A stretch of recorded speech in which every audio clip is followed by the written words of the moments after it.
What stories are you carrying? Whose stories are you subscribed to? What legacies are you a part of? GariTalks.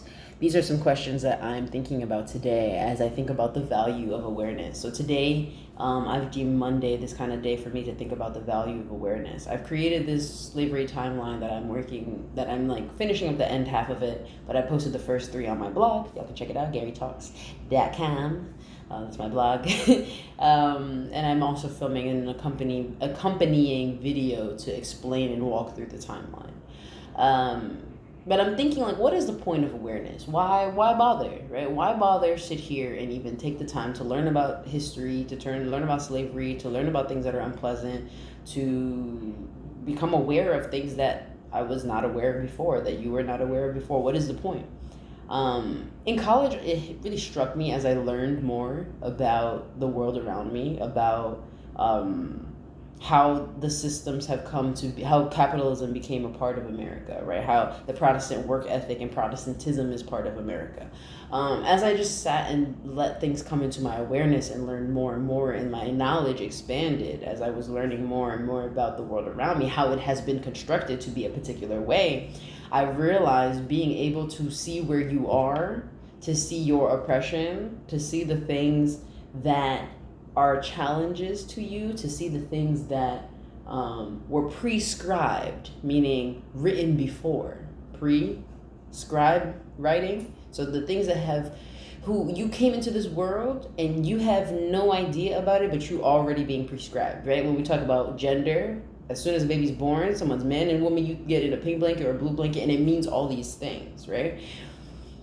I think it's really important to be I just don't agree in tacitly falling into anything. I believe in questioning all things, turning over all the rocks. It's led to a lot of anxiety and stress in my life, to be honest, and I'm not going to lie about that. And also, I would never have it any other way. I truly believe in questioning down things. So, like, I don't think we should just tacitly be like, oh yeah, pink blanket because she's a girl, got it. No, why? Why is this so important? Why do we have gender reveal parties? Why? Do we ask the questions why?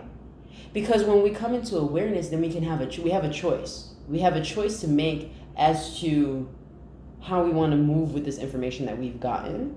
We get to expand our capacity, right? Because the thing that kind of fucks with me about history, let me just share one like awful tidbit. So I don't know if everybody knows about Emmett Till, but Emmett Till was this 14-year-old boy who was murdered in the 1950s. Emmett Till. Let me see exactly when he passed. So I don't want to. Emmett Till. He died, yes, in 1955 after being accused of offending a white woman. So he was accused of whistling at this woman, and they beat this boy to a pulp. His face was unrecognizable. They shot him, they drowned him, and they lynched him. Like, they did a lot of shit that was very unnecessary to do to a 14-year-old boy. And then come to find out at the end of that white woman's life, she confesses on her deathbed that she lied about the whole incident. It was crazy. It's just like a crazy thing to have to know that has happened, right? And it's like, okay, so what is the point of even knowing that? Why would I need to know that? Why bother hold space for that? One, I think it's really important for us to learn to hold space for shitty things. This world is filled with shitty actions that have been taken and a shitty history that has been built upon. And I think there's so much I think it's a big part of not only white supremacy, but just like shame culture and just like not silence culture, just being like, oh, we're not going to talk about it, like, yeah, that stuff happened, but it's a long time ago. No, these are things that have been built upon. We need to understand where things are coming from. We have to understand why there is such a fear amongst Black people, because violence was real.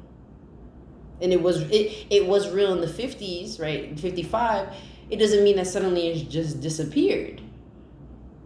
Where did it go? We need to understand this concept of white silence, of white people being quiet while horrible things happen to other people at the hands of other white people. Like, I think it's really important in this work that we're all doing of like raising consciousness in the world. Like, Black people as a community, or, you know, Black people need to address black people. There's a lot of things in community that need to be addressed, and white people need to address other white people, right? Your responsibility as a white person is not to worry about how you can support me. Yeah, thank you. And also talk to your mama, right? Talk to your uncle.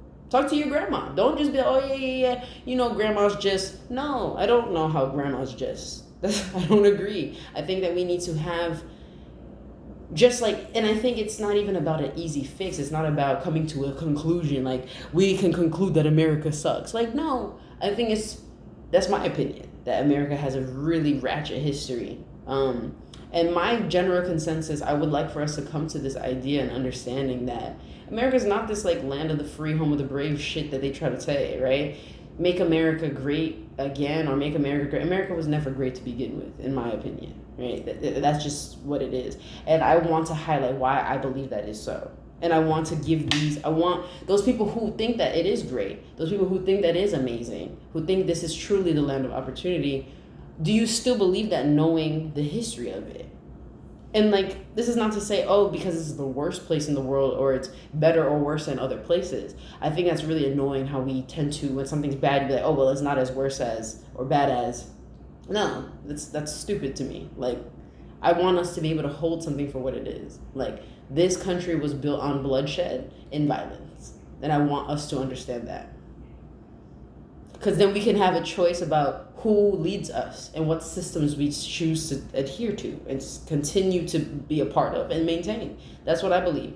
I believe that we all need to come to a point, because I've been over this government for a long time. I would say since like 2014, when I first started really diving into history and getting and became really disillusioned. I just feel like as a peoples, we're not socially, globally responsible enough to engage in challenging conversations, which is a crucial part of any kind of organizing and getting things done, collaboration.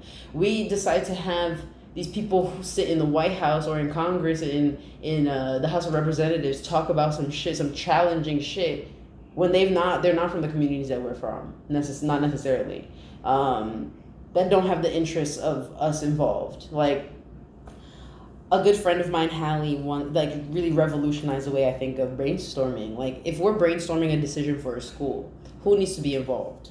Like, right, teachers, administration, faculty. And that's usually where we stop when it comes to planning. No, but parents should probably be involved. And you know who else should be involved? Probably children, right? Maybe the students, maybe people in the community, maybe the security staff, maybe the lunch staff. Like, there are people, when we're making a decision for a whole place, we need to have accurate representation, not based on population numbers, when we're living in a country that has a legacy of counting certain people as 3/5, right? My whole point is, like, I just want us to become aware so that we have a choice and a clear, like, oh, I see that I'm subscribing to a particular thing. So then you can't keep blaming other people for whatever, because you understand the choice that you have made. I think awareness is key to making any kind of change. You have to be aware of it. You got to name it and address it. Or you got to name it, rather, identify it before you can address it. And then before you can unpack it. You can't, just like feelings, the only way you can ever move through a feeling and release a feeling is by acknowledging it. If you sit in here like, I'm jealous, but I don't want to say the word jealous out loud, you're just sitting there festering, you're going to feel crazy. But you have to say, I am jealous, so that we can do something with it. So that it can move through you, so that it can be released, so that eventually it can be addressed, and we can find out ways to make you feel more safe, find out what insecurities are ruling this jealousy, etc., etc., you know? That's what I think awareness is about. And so today I'm gonna make this video, like I said, about my slavery thing, my slavery timeline, and then I'm also going to share some things I've been learning about white supremacy, because that's been really intriguing to me. So, yeah, thanks, y'all.